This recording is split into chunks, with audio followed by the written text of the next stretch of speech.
नमस्कार। Coordinate geometry part 2 जो बचा हुआ है उसे ख़त्म तो करना पड़ेगा। तो आइए आज NCERT की एक्सरसाइज 7.1 अब रैशनलाइज्ड सिलेबस में ये कौन से नंबर पे है चैप्टर मुझे नहीं पता, बट कोऑर्डिनेट ज्योमेट्री की फर्स्ट एक्सरसाइज पे आ जाइए। पर उससे पहले हेलो सुनो, इधर यहाँ देखो। पहले हम लोगों ने क्या पढ़ा है अभी तक कि हमारे पास में क्या होता है, एक कार्टेशियन प्लेन और उसमें ये एक्स एक्सिस होती है और ये वाई एक्सिस होती है और इस पॉइंट को ओरिजिन कहते हैं। और हम इस कार्टेशियन प्लेन का यूज़ करते हैं लोकेट करने के लिए। क्या करने के लिए? लोकेट करने के लिए। किसको लोकेट करने के लिए? पॉइंट्स को लोकेट करने के लिए। अच्छा, क्या हो जाएगा पॉइंट को लोकेट करने से? तो हम जब 11th स्टैंडर्ड में motion in 2 dimension, motion in 3 dimension, projectile motion, उसके बाद में सर्कुलर मोशन, और जब हम ये सब चीज़ों के बारे में पढ़ेंगे तब हम लोगों को ग्राफ और कार्टेशियन प्लेन यूज करना पड़ेगा in order to prove the physics. In short, you can say that. So mathematics is just a tool to understand physics. Remember. So what do we have? X axis, Y axis, and suppose there are 2 points. Suppose this is point A. Suppose this is point B. What is the coordinates of point A? Let us say x1, y1. What is the coordinates of point B? Let us say x2, y2. So what is this? What is this? This is x1, isn't it? And this is y1. Good. What is this? What is this? Yes. And what about this? Nice. Awesome. So what do we do? ठीक है, अगर मैंने आपसे कहा कि ये कितना लंबा है, ये कितना लंबा है, इतना लंबा है ना, इतना लंबा है कि नहीं है, और ये कितना लंबा है, ये इतना लंबा है, इतना लंबा है, और किसी ने आपसे कहा कि मुझे ए बी का डिस्टेंस फाइंड करके बताओ, ए से बी का डिस्टेंस मुझे फाइंड करके बताओ, तो हमें ए बी फाइंड करना है। अब मेरी बात एक बार वापस से सुनो। यहाँ पर ये एक पॉइंट है ए, इसके कोऑर्डिनेट्स है x1 और y1। यह दूसरा पॉइंट है बी, स्पेस में कहीं कार्टेशियन प्लेन में, और इसके कोऑर्डिनेट्स हैं x2 और y2। ठीक है भाई साहब, ए बी का डिस्टेंस हमको निकालना है। हमने कहा ठीक है, डिस्टेंस फॉर्मूला हमको पता है, पर मैं कह रहा हूं नहीं, डिस्टेंस फॉर्मूला कैसे आया वो बताओ। डिस्टेंस फॉर्मूला कैसे आया ये हमको जानना है। ठीक है, आपने बोल दिया डिस्टेंस फॉर्मूला होता है x2 माइनस x1 का square plus y2 minus y1 का स्क्वायर अंडर रूट के अंदर।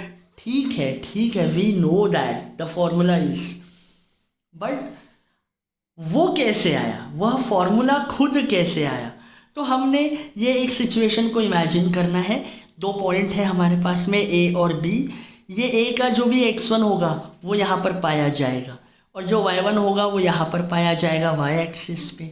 सिमिलरली बी का x2 और y2। अब अगर मैं बोलूँ यह कितना बड़ा है, ठीक है, तो मैं आपसे कहता हूँ कि मान लीजिए अगर हम यहाँ से पैदल पैदल चले और हमने देखा कि x1 आ रहा है 2 पर और x2 आ रहा है 4 पर, तो बताइए यह कितना लंबा? तो आप बोलेंगे 4 माइनस 2, यह 2 लंबा। मैंने कहा अगर यह 1 है और यह 5 है तो आप बोलोगे ये 4 है। कैसे 4 आया यह? आप बोलोगे अरे सर 1 से शुरू किया और 5 पे गया, तो 5 माइनस 1 4 गया ना। ठीक है, सही बात है। सर आपने 2 से शुरू किए और आप कहाँ पहुँचे 4 पे, मतलब आप कितना चले 2 से शुरू किए 3 4, मतलब 1 और 2, आप तो 2 ही चले। हाँ तो कैसे निकाला 2 हमने 4 - 2, अगर यह 5 होता तो यह हो जाता 3, और अगर यह 2 होता तो यह भी हो जाता 3। तो ये वाला डिस्टेंस कैसे आया हमारा y1 - y2 से, है ना। 5 - 2, 5 क्या है y1, 2 क्या है y2, y1 - y2। ये 3 कैसे आया x2 - x1 से, है ना। 5 - 2 x2 - x1। सो गाइज यहाँ तक आई होप आपको समझ में आया है कि ये वाला डिस्टेंस कैसे आया, क्योंकि यह लाइन x से पैरेलल है, इसलिए इसका x माइनस इसका x आप करोगे तो यह डिस्टेंस आ जाएगा, और ये y के पैरेलल है, इसलिए यह वैसा ही y का डिस्टेंस हमको देगा y1 - y2। तो हम पाइथागोरस थ्योरम को यूज़ करेंगे और इस ट्रायंगल पे इम्प्लीमेंट करेंगे। क्यों? क्योंकि यहाँ राइट एंगल ट्रायंगल बनेगा ऑब्वियसली। तो हम देखते हैं हाइपोटेनस कौन हो जाएगा, ये हाइपोटेनस हो जाएगा। इसमें से किसी भी एक को बेस ले लीजिए, किसी भी एक को परपेंडिकुलर ले लीजिए। तो हमारा पाइथागोरस थ्योरम क्या बोलता है, हाइपोटेनस का square is equals to base का स्क्वायर प्लस परपेंडिकुलर का स्क्वायर। हाइपोटेनस कौन है, ए बी का स्क्वायर। बेस कितना है हमारा, ये कितना बड़ा है x2 - x1 का स्क्वायर, प्लस परपेंडिकुलर कितना बड़ा है भैया, ये कितना बड़ा है y1 - y2, और क्योंकि स्क्वायर हो रहा है तो स्क्वायर। और अब जब यह स्क्वायर उड़ के इस तरफ जाएगा तो क्या बना देगा, यह पूरा ब्रैकेट के अंदर, और इसे आप y2 - y1 का स्क्वायर भी लिख सकते हैं। या आगे पीछे या उल्टे हो अपने आप में तो कोई फर्क नहीं पड़ेगा। क्यों? क्योंकि इन दी एंड उसका स्क्वायर हो रहा है, और आप प्लस का स्क्वायर करें तो भी प्लस में आएगा, माइनस का स्क्वायर करें तो भी प्लस में आएगा। ये चीज़ हम देखेंगे, मैं आपको बताऊंगा आने वाले न्यूमेरिकल्स में। तो ये फॉर्मूला मैंने आपको याद करने के लिए कहा था पिछले क्लास में कि भैया 2 पॉइंट गिवन है, ठीक है। तो x2 - x1 का स्क्वायर प्लस y2 - y1 का स्क्वायर, इन दोनों के बीच का डिस्टेंस आ जाएगा। फॉर एग्जाम्पल चलिए एक रैंडम एग्जाम्पल पहले सॉल्व करते हैं और आपको बताते हैं कि अब तक आपने क्या देखा। So guys, imagine that there are 2 points. This is A with the coordinates as -2 and 3, and this is B as 2 and -3. You know that x axis के x कोऑर्डिनेट को एब्सिसा बोलते हैं और y को ऑर्डिनेट बोलते हैं। तो ये कोऑर्डिनेट सिस्टम हमको दिया हुआ होता है, इसको x1 y1 मान लो और इसको x2 y2 मान लो, और यहाँ पुट कर दो जैसा का वैसा, जैसा का वैसा। बताओ x2 का वैल्यू कितना है 2, माइनस का माइनस। अब x1 का वैल्यू कितना है -2। मैं क्या करूं, -2 है, मेरे को -2 लिखना पड़ेगा ब्रैकेट में, और ये पूरा ब्रैकेट में, और इसका स्क्वायर प्लस y2 कितना है, y2 -3 ब्रैकेट में, माइनस y1 कितना है 3 है, और ये पूरा ब्रैकेट में और इसका स्क्वायर। तो याद रखिए जो बीच का माइनस है वो तो आएगा ही आएगा। फिर x1 का वैल्यू प्लस में है तो +2 लिया जाएगा, और माइनस में है तो मैं क्या करूं, माइनस लेना पड़ेगा। y2 का वैल्यू माइनस में है तो माइनस लेना पड़ेगा हमको, और ये माइनस जैसा का वैसा, मतलब वैल्यू प्लस में है तो प्लस में डालिए, माइनस में है तो माइनस में डालिए। अच्छा अब बताइए माइनस और माइनस क्या हो जाएगा, प्लस, तो ये हो जाएगा 2 + 2 दैट इज 4 का स्क्वायर प्लस -3 हो जाएगा -6 का स्क्वायर। अच्छा, ये नंबर प्लस में है तो इसका स्क्वायर प्लस में आएगा, और ये माइनस में है तो -6 इंटू -6 भी प्लस में ही आता है।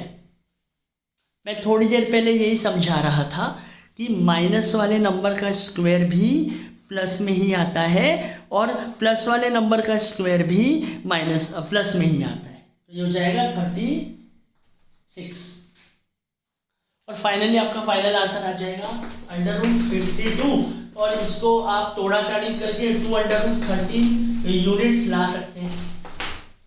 तो ये हमने सीखा और हमने देखा कि how distance formula is implemented. So guys, remember this. Let us move on to the next question, number 5th of the NCERT book. I hope you have the book with you right now. So guys, next question है हमारे book में, question number 5। वो कह रहे हैं कि एक classroom है और क्लासरूम में 4 स्टूडेंट हैं, चंपा, चमेली और भी 2 स्टूडेंट हैं। ठीक है, चंपा चमेली क्या कर रहे हैं, क्लास में चल रहे हैं, है ना। वो पहले ए से चले बी पे, बी से चले सी पे और सी से चले डी पे।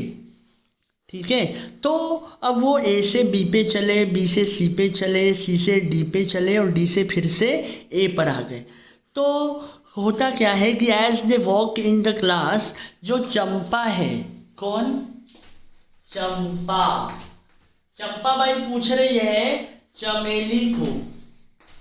ओ माय गॉड, बहुत इंपॉर्टेंट बात है ये, चंपा चमेली की ध्यान से सुनो। तो जो चंपा बाई है वो पूछ रही है चमेली को कि हाउ क्या रे, don't you think ABCD is a square. Champa बोल रही चमेली को कि अरे ये स्क्वायर है क्या, क्या यह स्क्वायर है।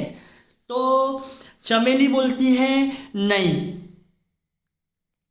तो डिस्टेंस फॉर्मूला यूज करके बताओ बरा ये स्क्वायर है कि नहीं है।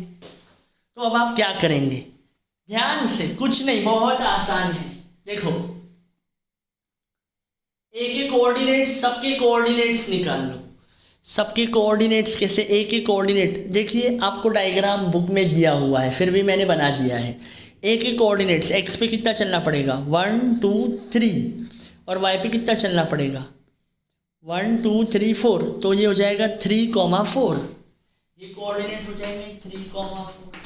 इसके कोऑर्डिनेट क्या हो जाएंगे, 1 2 3 4 5 6, 1। सी के कोऑर्डिनेट्स 1 2 3 4 5 6 7 8 9, 4। और डी के कोऑर्डिनेट्स हो जाएंगे 3 4 5 6, 9। तो चलो, हमको चारों के कोऑर्डिनेट्स मिल गए हैं। अब यह काम आपको करना है। क्या करना है, पहले ए बी निकालना है। जैसे ए बी कैसे निकालोगे भैया, A B x2 minus x1 का square plus y2 minus y1 का स्क्वायर। अब ए बी में ए को x1 y1 मान लो और इसको x2 y2 मान लो, और वैल्यू पुट करो, बोलो 6 माइनस 3 प्लस 1 माइनस 4, और ये हो जाएगा 3 का स्क्वायर प्लस माइनस 3 का स्क्वायर, ये हो जाएगा 9 प्लस 9 अंडर रूट, ये हो जाएगा अंडर रूट 18, और ये हो जाएगा 2 इंटू 3 इंटू 3, 2 दिन का 1 दिन बाहर आके 3√2 यूनिट्स हो जाएगा। मैंने आपको जैसे ए बी सॉल्व करके बताया और आपने देखा कि ए बी आया है 3√2 यूनिट्स, वैसे ही आप बी सी निकालिए, वैसे ही आप सी डी निकालिए, और वैसे ही आप ए डी निकाल लीजिए। और इसी प्रकार आपने, जैसे हमारा ए बी कितना आया 3√3 यूनिट्स, सॉरी 3√2 यूनिट्स, तो वैसे ही आप बी सी निकाल लीजिए डिस्टेंस फॉर्मूला यूज करके। सी और डी निकाल लीजिए और ए और डी भी निकाल लीजिए और चेक करिए कि क्या यह चारों इक्वल है, सेम आ रहे हैं। You have to check whether each distance formula के रिजल्ट से जो आंसर आ रहे हैं क्या वह सब इक्वल है। If they are equal then you will be like कि हाँ भाई चारों साइड तो सेम है, तो स्क्वायर हो सकता है। पर स्क्वायर के अलावा एक और चीज हो सकता है, स्क्वायर और रोम्बस। रोम्बस भी हो सकता है भाई, ठीक है। तो क्योंकि रोम्बस के भी चारों साइड इक्वल होते हैं तो रोम्बस भी हो सकता है, स्क्वायर भी हो सकता है। अब मान लो अगर चारों साइड इक्वल आ भी गए तो आप ये नहीं बोल सकते कि वो स्क्वायर है। आपको एक और चीज चेक करनी पड़ेगी और वो है diagonal A C B D. तो ए सी अलग निकालो और बी डी अलग निकालो और चेक करो अगर यह भी इक्वल है then it is a square. और अगर चारों साइड इक्वल है पर diagonals are not equal then it is a rhombus. So this is a very beautiful exercise for you in order to understand the beauty of distance formula guys. So ये वाला question आप लोग solve करेंगे, आप लोग इसकी तह तक पहुँचेंगे और मुझे जब भी मिले मुझे बताएं कि यह स्क्वायर है या रोम्बस है, या कमेंट कर दिए नीचे तो थोड़ा अच्छा हो जाएगा। ज़रूरी नहीं है बट देखिएगा ज़रूर कि यह स्क्वायर है या रोम्बस है। चलिए नेक्स्ट क्वेश्चन पे आगे बढ़ते हैं। सो ये रहा क्वेश्चन नंबर 6 आपकी स्क्रीन पर।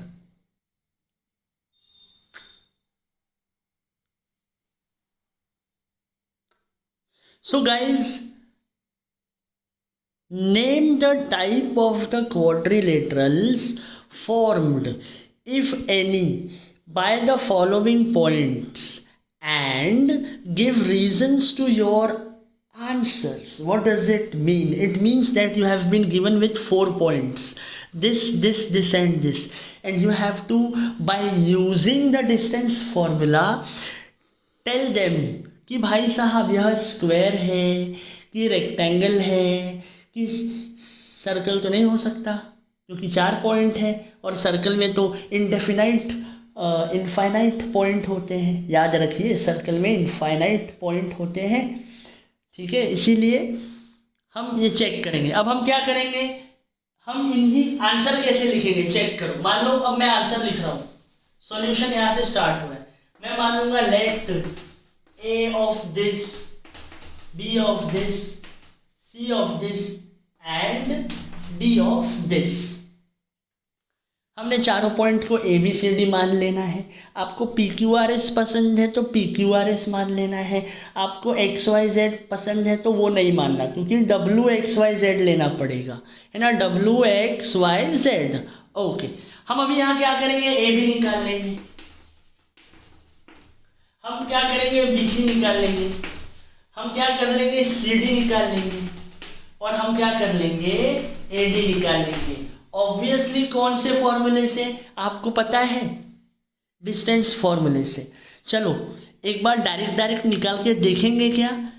देखो डायरेक्ट कैसे निकालते हैं, अंडर रूट A और B है ना, A और B, तो बताओ 1 माइनस -1 मतलब 1 + 1 मतलब 2, तो ये आ जाएगा 2 का square plus 0 minus -2 minus plus 2 मतलब ये आ जाएगा 2 का स्क्वायर, तो ये हो जाएगा 4 + 4, ये हो जाएगा √8 मतलब ये हो जाएगा 2√2।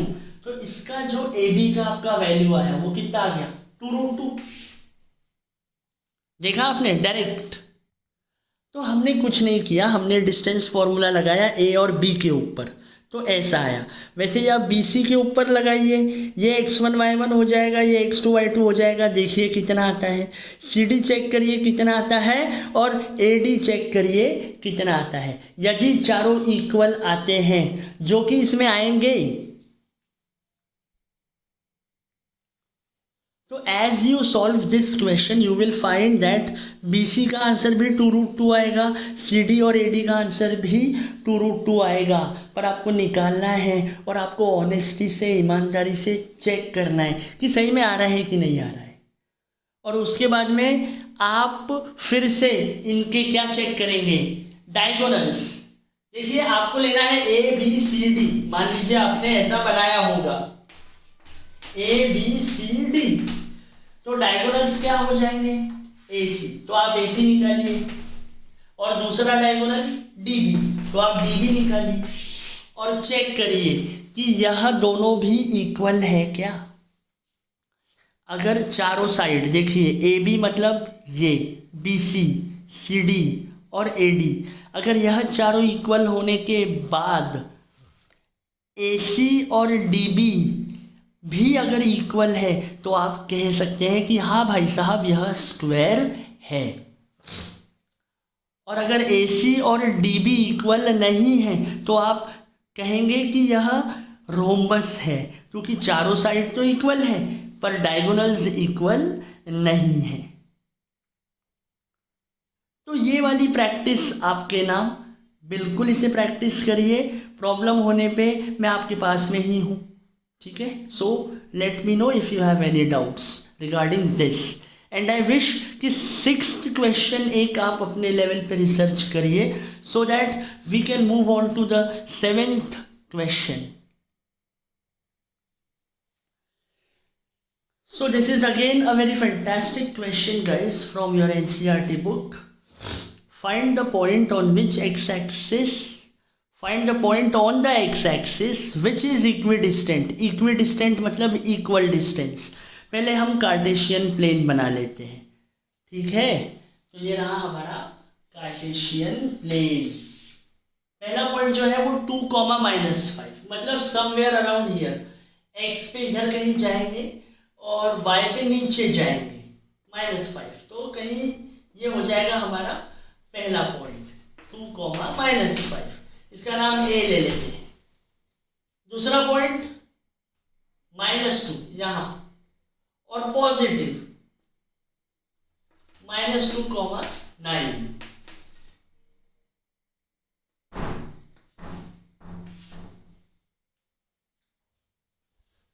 तो ये दो पॉइंट है, और क्वेश्चन क्या बोल रहा है अब हम समझेंगे। Find the point on x axis. मुझे एक्स एक्सिस पे पॉइंट ढूंढना है जो विच इज इक्विडिस्टेंट फ्रॉम ये दोनों पॉइंट, जो इक्वल डिस्टेंस पे है। ये रहा मेरा एक्स एक्सिस, और एक्स एक्सिस पे मुझे कहीं पर एक ऐसा पॉइंट ढूंढना है। मान लो ये वो पॉइंट है फॉर एग्जाम्पल, ठीक है। और ये जो पॉइंट है P, ये मैं मान लेता हूं P, और ये पॉइंट का डिस्टेंस यहां से जो है वही यहां से रहेगा। मतलब P point is at equal distance from B and from A।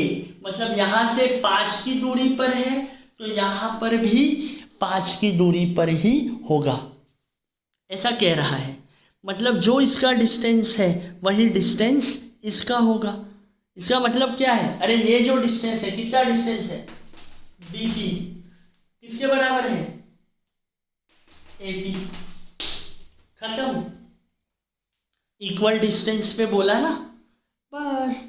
अब ये जो पॉइंट है बीच में, इसकी खासियत क्या है कि ये कहाँ पर आ रहा है, एक्स एक्सिस पे। तो चलो मुझे इन पॉइंट के कोऑर्डिनेट बताओ। मान लीजिए 1 2 3 4 5 6, इसके कोऑर्डिनेट 6,0, इसके कोऑर्डिनेट 4,0, इसके कोऑर्डिनेट 1,0, 1 2 3 4, इसके कोऑर्डिनेट -4,0, इसके कोऑर्डिनेट -1,0। खासियत चेक कर रहे हो, जितने पॉइंट एक्स एक्सिस पर आ रहे हैं उस सभी पॉइंट का कौन ज़ीरो है, तो आप चेक करेंगे वाई। देखो वाई ज़ीरो, इधर भी, यहाँ भी, यहाँ भी। मतलब ये हमको इनडायरेक्टली बता रहा है कि भाई पॉइंट एक्स एक्सिस पे आ रहा है, मतलब उसका वाई कितना ले लो, ज़ीरो, और एक्स मेरे को पता नहीं एक्स कितना है, तो मैं पी पॉइंट को क्या मान लेता हूँ, एक्स कोमा ज़ीरो। मुझे पता नहीं है ना ये पॉइंट कहाँ पे आ रहा है, पर एक्स एक्सिस पे आ रहा है तो पक्का इसका वाई ज़ीरो होगा और एक्स तो कुछ ना कुछ होगा। और अगर कहीं पॉइंट वाई एक्सिस पे आता तो मैं उसके कोऑर्डिनेट को क्या ले लेता, ज़ीरो कोमा वाई। याद रखिए एग्जाम में ये शफल हो सकता है कि पॉइंट जो है वो वाई एक्सिस पे आ रहा है, तो आप पी पॉइंट के कोऑर्डिनेट्स ज़ीरो कोमा वाई ले लेंगे, यहाँ पर एक्स एक्सिस पे आ रहा है तो आप ये ले लेंगे। अब हम क्या करेंगे, बीपी और एपी में डिस्टेंस फॉर्मूला लगा के इसको सॉल्व करेंगे। कैसे, बीपी में आप बी और पी को x1 y1 x2 y2 ले ले, और एपी में ए और पी को। तो देखिए ये कैसा दिखेगा। तो हमने शुरू करना है यहाँ से, A P is equal to B P. Question में बोला है कि the point P is equidistant from A and B. Therefore, this distance shall be equal to this distance, and that is what we have written here, that AP is equal to BP. अब हमने इन दोनों में पहले formula लगाया, तो ये दोनों तो BP हो गए, तो पहले मैंने BP लिखना है, बाद में AP लिखना है। चलेगा, कोई प्रॉब्लम नहीं है आगे पीछे।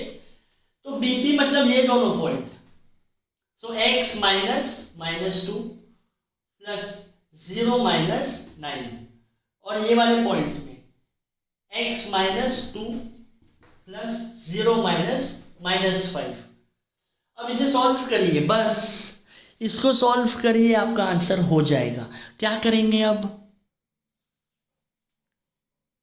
प्लस और minus plus 0 -9 as it is, minus minus plus, इसको सॉल्व करके जाइए, बस क्या हो जाएगा, इसको ऐसा ही रहने दीजिए फिलहाल। प्लस 81, ये भी ऐसा का ऐसा, plus 25। Now what, square root को हटाइए और दोनों तरफ स्क्वायरिंग कर दीजिए। हम इक्वेशन में कभी भी कुछ भी कर सकते हैं, आपको पता है। therefore squaring on both sides, तो स्क्वायरिंग ऑन बोथ साइड्स में दोनों तरफ के स्क्वायर आप निकाल दीजिए और यह कुछ आपको ऐसा दिखेगा। फिर और इसके बाद ओ तेरी, इसके बाद क्या होगा, इसे एक्सपांड करेंगे a plus B whole square से, तो x² प्लस 2x प्लस 4 आ जाएगा, प्लस 81 एज इट इज़। इसको एक्सपांड करेंगे तो यह आ जाएगा, और प्लस 25 जैसा का वैसा। इन दोनों को ऐड करके ये ला लिया, और ये जैसा का वैसा, इन दोनों को ऐड करके 85 आ गया, ये दोनों जैसा का वैसा। अब हमने क्या किया, x² को इस x² के पास में ला लिया, तो प्लस से माइनस हो गया। फिर 2x as it is, minus 2x इधर आके प्लस 2x, और 85 को उस तरफ लेकर गए। 29 का साइन देखो प्लस है, तो यहाँ भी प्लस है, हम चेंज नहीं करेंगे। और 85 प्लस था, इधर आके क्या हो गया, -85। कैलकुलेट करिए क्या हो जाएगा, ये दोनों तो कट जाएंगे, बचेगा 4x is equals to minus, है ना, जल्दी करिए, 15 में से 9 गए, 6 बचे 7, 56, और 56 के बाद x का वैल्यू -56/4, और काटापीटी करिए तो आपको आंसर मिलेगा -14। हाँ, -14। तो ये है वह x का वैल्यू -14। मतलब वो जो पॉइंट था जिसको हमने x, 0 माना था, वह कौन सा पॉइंट है एक्चुअली में? -14,0, जो उन दोनों पॉइंट से इक्विडिस्टेंट पर था। तो गाइस ऐसी बहुत सारी चीज़ें आपकी लाइफ में था हो जाएगी, ठीक है। इसीलिए अपनी पढ़ाई अच्छे से करिए, अच्छे लोगों के साथ रहिए जो आपको पॉजिटिविटी देते हैं और जो आपको चैलेंज करते हैं to grow, to think out of the box, not to just follow the crowd, okay, and make your path only by choosing the best atmosphere. बस आज का प्रवचन यही समाप्त करते हैं। धन्यवाद। बचे हुए क्वेश्चंस ऑब्वियसली बहुत जल्द, I hope you know that. Stay happy.